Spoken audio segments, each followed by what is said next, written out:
बॉलीवुड एक सपनों का शहर। নেটফ্লিক্সের ধারাবাহিক বাস্টার্ডস অফ বলিউড নির্দেশনা দিয়েই রঙিন পর্দায় অভিষেক করলেন বলিউড বাদশাহ শাহরুখ খানের ছেলে আরিয়ান। বলা হচ্ছে বলিউডের সব অভিনেতা অভিনেত্রীদের এই ধারাবাহিকে দেখা যাবে। এরই মধ্যে বাস্টার্ডস অফ বলিউড ধারাবাহিকের টিজার প্রকাশ পেয়েছে। টিজারে আপাতত সালমান খান ও রণবীর সিংকে দেখা গেছে। তবে শাহরুখ খান, রণবীর কাপুর, আমির খান সহ বড় বড় তারকাদের একসময় এই সিরিজে দেখা যাবে।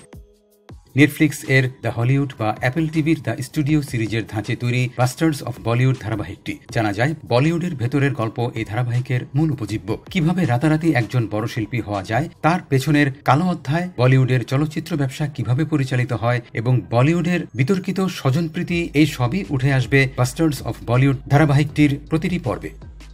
সিরিজটির মূল দুই চরিত্র লক্ষ্য আর জুয়েলের মাধ্যমে কাহিনী এগিয়ে যাবে। তবে যে বিষয়টি নিয়ে বেশি আলোচনা হচ্ছে তা হল বলিউড বাদশাহ শাহরুখ খানের ছেলে আরিয়ান গত 2021 সালে মাদক সেবন মামলায় গ্রেফতার হন। এই গ্রেফতার হবার অভিজ্ঞতা আরিয়ান খানের ভেতরে চরম ক্ষোভ, হতাশার জন্ম দিয়েছিল। এই ক্ষোভ থেকেই নাকি আরিয়ান তার নির্দেশনায় তৈরি বাস্টার্ডস অফ বলিউড ধারাবাহিকটির কাহিনী সাজিয়েছেন। আরিয়ান 4 বছর সময় নিয়ে ভেবেচিন্তে সেই সব প্রশ্নের উত্তরগুলো এই ধারাবাহিকটিতে তুলে ধরবেন যেগুলো মাদক মামলায় গ্রেফতারের পর তাঁকে করা হয়েছিল।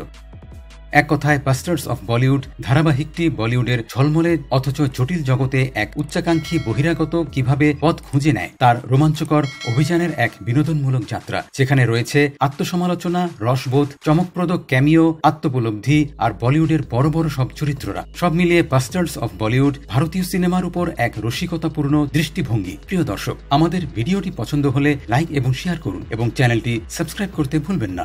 ধন্যবাদ।